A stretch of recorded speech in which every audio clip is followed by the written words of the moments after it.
कहते हैं कि जिसका कोई नहीं होता उसके स्वयं भगवान होते हैं। यही बात सिद्ध करने के लिए हनुमान जी स्वयं धरती पर आए। हनुमान जी को कलयुग का भगवान कहा गया। शायद वो इसीलिए कहा गया क्योंकि इंसानियत मर सकती है, लेकिन भगवान की भक्ति हमेशा इंसान के दिल में रहती है। ऐसा ही कुछ दिल्ली के रहने वाले पुष्कर के साथ हुआ। पुष्कर कोविड जैसी खतरनाक बीमारी का शिकार हो गए थे।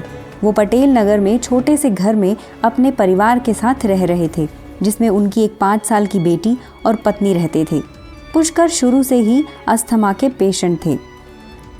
अब इस बीमारी की चपेट में आने से वो खुद को बचा नहीं पाए। ये घटना उस समय की है जब दिल्ली में कोविड ग्रस्त लोगों की संख्या लाखों में बढ़ती जा रही थी व मरने वालों की संख्या हजारों में बढ़ती जा रही थी। ऐसे में आर्थिक तंगी होने की वजह से पुष्कर का परिवार बिखर गया था। पुष्कर शुरू से ही हनुमान जी का परम भक्त था और उस पर हनुमान जी की असीम कृपा थी, लेकिन कलयुग में लोगों में उसके लिए दया भाव नहीं थी।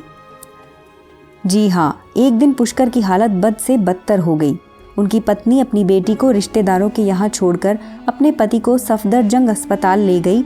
वहाँ पर ऑक्सीजन की किल्लत होने की वजह से भर्ती नहीं किया गया। फिर वो दीनदयाल उपाध्याय में अपने पति को लेकर पहुंची तो वहाँ भी उन्हें इसी समस्या का सामना करना पड़ा। फिर वो उन्हें प्राइवेट अस्पताल में ले गई, पर वहाँ उनसे लाखों रुपए मांग लिए गए, जिसको देने में वो असमर्थ थी। वो कई सरकारी और प्राइवेट अस्पताल में अपने पति को लेकर घूमती रही। आखिर में उनका पति बीच सड़क पर सांस लेने में दिक्कत होने की वजह से गिर गया और उसका ये हाल देख उनकी पत्नी जोर जोर से रोने लगी।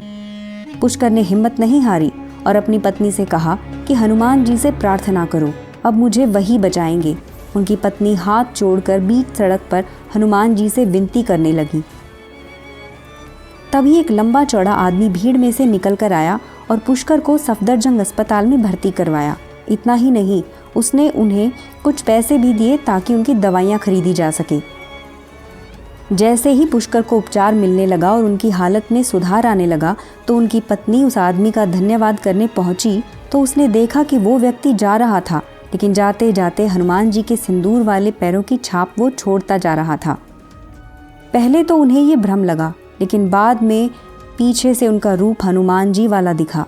ये देखकर एक बात पर तो उन्हें यकीन हो गया कि इंसानियत ना सही, लेकिन विश्वास आज भी जिंदा है। यदि आज उनके पति के अंदर भगवान को लेकर यकीन नहीं होता तो वो जिंदा भी नहीं होते। इसलिए तब से लेकर आज तक अगर किसी को कोई भी परेशानी होती है तो वो लोग उसकी मदद करने के लिए पीछे नहीं हटते। और ये सबक पुष्कर और उसकी पत्नी को सिखाने के लिए हनुमान जी खुद उनके बीच आए थे।